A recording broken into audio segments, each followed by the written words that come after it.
Februari 2026, saat Indonesia merayakan komitmen hijau senilai 815 miliar rupiah dari Uni Emirat Arab untuk penghijauan hutan. Ribuan warga di Sumatera justru berlari menyelamatkan nyawa dari banjir bandang yang membawa ribuan gelondong kayu.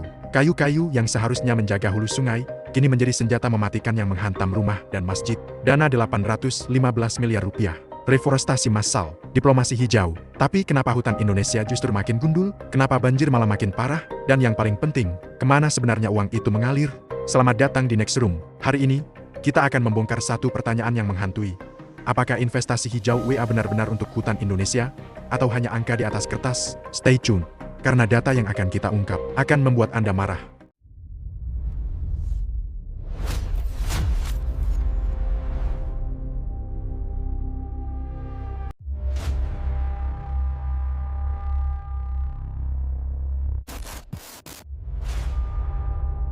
Mari kita mulai dari awal. 1 Februari 2025, Ketua Dewan Ekonomi Nasional Luhut Binsar Panjaitan bertemu dengan Menteri Energi dan Infrastruktur Uni Emirat Arab, Suhail Al-Mazroui di Jakarta. Dalam pertemuan tersebut, WA mengumumkan komitmen pendanaan sebesar 50 juta US dollar atau sekitar 815 miliar rupiah dengan kurs 16.300 rupiah untuk program reforestasi hutan Indonesia. Luhut menyatakan, salah satu poin utama yang kami diskusikan yakni mengenai komitmen senilai 50 juta dolar dari WA untuk reforestasi hutan di Indonesia, yang akan direalisasikan saat kunjungan Royal Highness Muhammad bin Zayed ke Indonesia. Kedengarannya bagus bukan? Dana hampir 1 triliun untuk menghijaukan Indonesia kembali. Media pemerintah dan outlet berita besar merayakan ini sebagai kemenangan diplomasi hijau. Tapi tunggu dulu, sebelum kita terlalu euforia, mari kita lihat track record investasi WA di Indonesia. Menurut data Badan Koordinasi Penanaman Modal (DKPM), sepanjang Januari hingga September 2019, realisasi investasi WA hanya 68,2 juta US dollar. Angka ini memang tertinggi di antara negara Timur Tengah. Tapi, pada Januari 2020, Presiden Jokowi mengumumkan kesepakatan investasi WA senilai 22,89 miliar US dollar atau 314,9 triliun rupiah untuk berbagai sektor. Itu angka yang fantastis. Tapi inilah realitanya. Menurut data BKPM kuartal pertama 2021, realisasi investasi WA hanya 0,2 juta US dollar dan berada di posisi ke-50. 22,89 miliar US dollar janji, 0,2 juta US dollar realisasi. Itu bukan gap, itu jurang yang menganga. Jadi pertanyaan pertama untuk kalian, dengan track record seperti ini, seberapa yakin kita bahwa 815 miliar rupiah untuk reforestasi benar-benar akan cair? Tulis pendapat kalian di kolom komentar. Sekarang, mari kita lihat kondisi nyata hutan Indonesia. Dan percayalah, angka-angka ini tidak akan membuat Anda tidur nyenyak malam ini. Menurut data resmi Kementerian Kehutanan yang dirilis 20 Maret 2025, luas lahan berhutan Indonesia pada tahun 2024 mencapai 95,5 juta hektara atau 51,1% dari total daratan. Kedengarannya masih banyak? Tunggu dulu, angka deforestasi neto tahun 2024 tercatat sebesar 175,4 ribu hektara. Ini berasal dari deforestasi bruto 216,2 ribu hektara dikurangi reforestasi 40,8 ribu hektara. Tapi situasi jauh lebih parah dari yang terlihat. Dalam rapat dengan Komisi keempat DPR pada 4 Desember 2025, Menteri Kehutanan Raja Juli Antoni membuka data yang mencengangkan. Periode Januari hingga September 2025, tingkat deforestasi Indonesia mencapai 166.450 hektara. Meskipun belum habis tahun, angka ini sudah naik 47.358 hektara atau 28% dari tahun 2020 yang hanya 119.092 hektara. Dan yang paling mengejutkan, mari kita fokus ke 3 provinsi yang paling parah. Aceh, deforestasi meningkat 230,69% dalam 5 tahun terakhir. Dari 8.789 hektara 2019 sampai 2020 menjadi 20.860 hektara 2024 sampai September 2025. Sumatera Utara meningkat 280,37% dari 2.748 hektara menjadi 7.705 hektara. Sumatera Barat, yang paling parah, meningkat 637,08% atau 4.931 hektara, dari hanya 774 hektara menjadi 5.705 hektara. Dan tahukah Anda apa yang terjadi di ketiga provinsi ini? Akhir 2025, banjir bandang dahsyat yang merenggut ratusan nyawa dan menghancurkan ribuan rumah. Akhir November 2025, banjir bandang menerjang Aceh, Sumatera Utara, dan Sumatera Barat, yang membuat publik terkejut bukan hanya dahsyatnya banjir, tapi ribuan batang kayu gelondongan yang ikut terbawa arus dan menghantam permukiman. Di Desa Garoga, Tapanuli Selatan, tumpukan kayu gelondongan mencapai ketinggian yang menutupi atap rumah. Di Aceh Tamiang, kayu-kayu ini bahkan menutupi atap masjid. Kementerian Kehutanan bersama Bareskrim Polri melakukan identifikasi forensik, dan hasilnya mengejutkan. Di Jembatan Garoga ke-1, 18 sampel dari 10 jenis pohon. Di Jembatan Garoga kedua, 7 sampel dari 6 jenis pohon, termasuk nyatoh, bayur, karet, puspa, dan durian. Kasubdit Perencanaan Pengelolaan Dasditjen PDA SRH Kemenhut, Catur Basuki Setiawan, menjelaskan, sebagian besar merupakan pohon karet, meranti, dan durian jenis tanaman yang umumnya tidak tumbuh di hutan alam. Anda mengerti apa artinya ini? Kayu-kayu tersebut bukan dari longsoran alam, sebagian besar memiliki bekas potongan mesin. Ini adalah bukti penebangan yang terorganisir. Pertanyaan kedua, jika pemerintah sudah tahu ada penebangan ilegal masif, kenapa tidak ada tindakan tegas sebelum bencana terjadi? Apa pendapat kalian? Sekarang, mari kita kembali ke pertanyaan utama.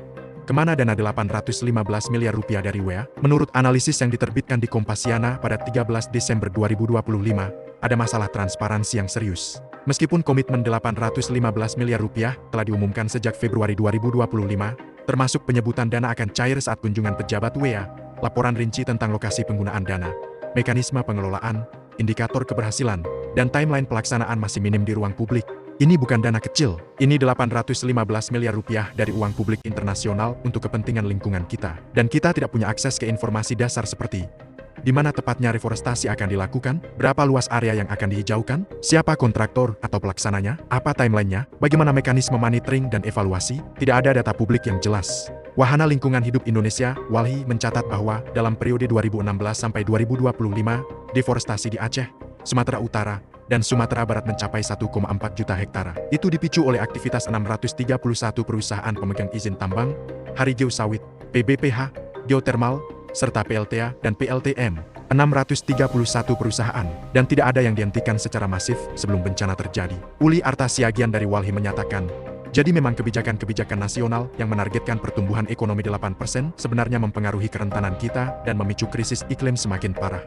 Tapi ada masalah yang lebih fundamental lagi. Apa sebenarnya yang dimaksud dengan reforestasi dalam program ini? Dr. Aziz, akademisi dari Universitas Muhammadiyah Surakarta, mengungkapkan masalah serius.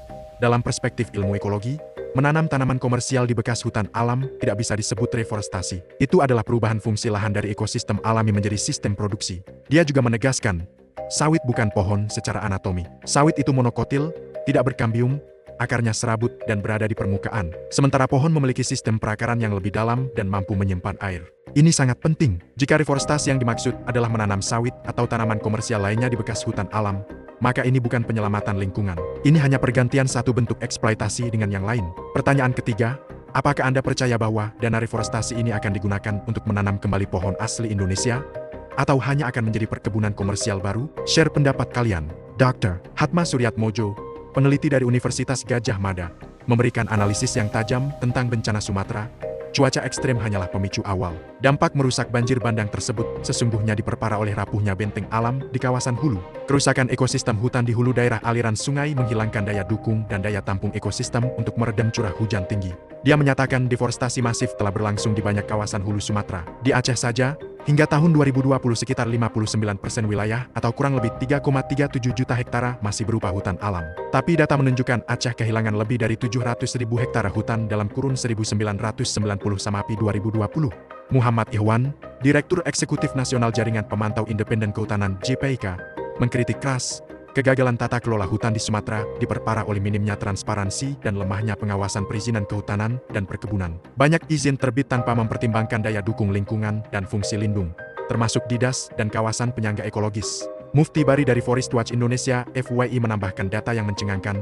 Di Provinsi Aceh, luas hutan berkurang sekitar 177.000 hektare dalam 7 tahun terakhir, atau setara 2,5 kali luas Singapura. Bahkan, sepanjang 2024, Aceh kehilangan sekitar 16.000 hektare hutan alam. FWI memperingatkan, tanpa evaluasi menyeluruh terhadap kebijakan kehutanan dan peninjauan kembali izin di kawasan hutan serta DAS, bencana ekologis di Sumatera akan terus berulang. Sebuah artikel analisis di gelora.co pada 12 Desember 2025 menyatakan dengan tegas, klaim kerjasama reforestasi menjadi terasa hambar ketika kondisi di lapangan menunjukkan betapa rapuhnya ekosistem hutan yang seharusnya dilindungi. Tidak sedikit yang menilai pernyataan besar soal pendanaan justru tampak seperti pencitraan diplomatik di tengah realita lapangan yang semakin sulit ditutupi. Artikel tersebut menuntut masyarakat dan pegiat lingkungan meminta pemerintah membuka laporan detail mengenai status dana reforestasi, progres implementasi, dan bukti nyata apa saja yang sudah dikerjakan sejak komitmen itu diumumkan. Tanpa laporan yang dapat diverifikasi, pendanaan $50 juta hanya akan dipandang sebagai angka di atas kertas. Dan tahukah berapa kerugian ekonomi dari bencana ekologis di Sumatera November 2025? Menurut studi Celios, kerugian ekonomi diproyeksikan mencapai 68,67 triliun rupiah. Angka ini mencakup kerusakan rumah penduduk, kehilangan pendapatan rumah tangga, rusaknya infrastruktur jalan dan jembatan, serta kehilangan produksi lahan pertanian. 68,67 triliun rupiah kerugian, vs 815 miliar rupiah komitmen reforestasi yang belum jelas realisasinya. Itu seperti membawa pisau ke medan perang. Mari kita mundur sejenak dan melihat pola investasi UEA di Indonesia secara keseluruhan. Menurut data resmi indonesia.go.id, dalam pertemuan Januari 2020, 16 perjanjian kerja sama ditandatangani dengan estimasi total nilai investasi 22,89 miliar US dollar. Ini mencakup floating solar PV di Danau Cirata, 129 juta US dollar refinery investment Pertamina Balikpapan, 5,5 miliar US dollar LPG supply ADNOC Pertamina, 270 juta US dollar Gresik Container Terminal I, 1,2 miliar US dollar proyek petrokimia Balongan, 12,6 miliar US dollar. Perhatikan polanya. Semua proyek besar adalah infrastruktur dan ekstraksi sumber daya, pelabuhan, kilang minyak, petrokimia, energi. Lalu tiba-tiba ada komitmen 50 juta US dollar untuk reforestasi, ini hanya 0,2% dari total komitmen investasi mereka. Dan ini adalah satu-satunya proyek hijau dalam daftar panjang proyek ekstraktif. UEA adalah negara penghasil minyak terbesar di dunia. Indonesia memiliki cadangan energi dan sumber daya alam yang melimpah. Kerja sama mereka masuk akal dari perspektif ekonomi. Tapi apakah reforestasi benar-benar prioritas mereka? Atau ini hanya greenwashing mencuci citra dengan proyek hijau kecil sambil fokus utama tetap pada ekstraksi? Ada beberapa pertanyaan kritis yang harus dijawab pemerintah. Ke-1. Lokasi dan target di mana tepatnya 815 miliar ini akan digunakan? Apakah di 3 provinsi Sumatera yang mengalami deforestasi parah? Atau di lokasi lain yang lebih aman secara politis? Kedua, jenis tanaman pohon apa yang akan ditanam? Apakah spesies asli Indonesia yang membutuhkan puluhan tahun untuk tumbuh? Atau tanaman komersial yang bisa dipanen? Ketiga, monitoring dan verifikasi siapa yang akan memantau implementasi? Apakah ada mekanisme verifikasi independen? Bagaimana publik bisa memastikan dana benar-benar digunakan sesuai tujuan? Keempat, penegakan hukum. Apa gunanya menanam 1 juta pohon baru jika 2 juta pohon tua ditebang secara ilegal? Apakah ada rencana untuk menghentikan deforestasi yang sedang berlangsung? Kelima, keterlibatan masyarakat. Apakah masyarakat adat dan lokal yang tinggal di sekitar hutan akan dilibatkan? Atau ini akan menjadi proyek top-down yang mengabaikan kearifan lokal? Yang paling membingungkan adalah kontradiksi antara komitmen reforestasi dengan kebijakan aktual pemerintah. Di satu sisi, pemerintah merayakan dana 815 miliar rupiah untuk menghijaukan hutan. Di sisi lain, 631 perusahaan masih beroperasi di kawasan hutan Aceh, Sumut, dan Sumbar. Hanya 40 izin PBPH dicabut dari ribuan izin yang ada. Undang-Undang Cipta Kerja justru mempermudah investasi ekstraktif. Target pertumbuhan ekonomi 8% yang mendorong eksploitasi lebih agresif. Ini seperti menyiram tanaman dengan satu tangan sambil mencabut akarnya dengan tangan lainnya. Pertanyaan keempat, menurut kalian, apakah mungkin menjalankan reforestasi yang efektif tanpa menghentikan deforestasi yang sedang terjadi? Atau ini hanya akan menjadi proyek tanpa ujung? Tulis di komentar, apa yang harus dilakukan? Jadi, setelah mendengar semua fakta ini, apa yang bisa kita lakukan? Ke-1. Tuntut transparansi sebagai warga negara. Kita punya hak untuk mengetahui kemana uang publik dan dana lingkungan digunakan. Desak pemerintah untuk merilis laporan detail penggunaan dana UEA, memberikan peta lokasi reforestasi yang jelas, membuka data progres secara real-time, membuat mekanisme pengaduan publik. Kedua, dukung organisasi lingkungan WALHI, FWI, JPIK, Greenpeace Indonesia, dan organisasi lingkungan lainnya melakukan kerja penting memantau hutan kita. Dukung mereka dengan mengikuti dan share konten mereka, donasi jika mampu, menjadi volunteer menyebarkan informasi faktual. Ketiga, pressure pada perusahaan. 631 perusahaan yang beroperasi di zona deforestasi harus bertanggung jawab. Sebagai konsumen, kita bisa cek asal produk sawit yang kita beli, boikot perusahaan yang terbukti melakukan deforestasi, dukung produk bersertifikat RSPO atau sustainable lainnya. Keempat, edukasi diri dan orang lain. Knowledge is power.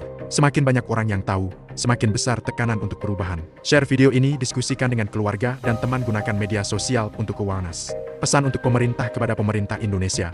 Kami ingin menyampaikan, banjir Sumatera 2025 adalah warning shot. Itu adalah alarm keras bahwa sistem pengelolaan hutan kita gagal total. Ratusan nyawa hilang, puluhan ribu rumah hancur, kerugian 68,67 triliun rupiah, dan bukti kayu gelondongan yang tidak terbantahkan. Komitmen 815 miliar rupiah dari UEA hanya akan bermakna jika ada transparansi penuh, ada penegakan hukum tegas terhadap illegal logging, ada moratorium izin baru di kawasan hutan kritis, ada partisipasi masyarakat, dan yang paling penting, ada politik keluar untuk memilih keselamatan rakyat di atas keuntungan korporasi. Tanpa itu semua, dana reforestasi hanyalah pencitraan, hanyalah diplomasi hijau yang hambar, hanyalah angka di atas kertas yang tidak akan menyelamatkan hutan, dan tidak akan mencegah bencana berikutnya. Hutan Indonesia adalah paru-paru dunia, rumah bagi ribuan spesies, penjaga iklim global, dan pelindung puluhan juta warga Indonesia. Kita tidak punya hutan plan B, kita tidak punya Indonesia kedua. Jadi pertanyaan terakhir bukan untuk saya, tapi untuk kalian semua.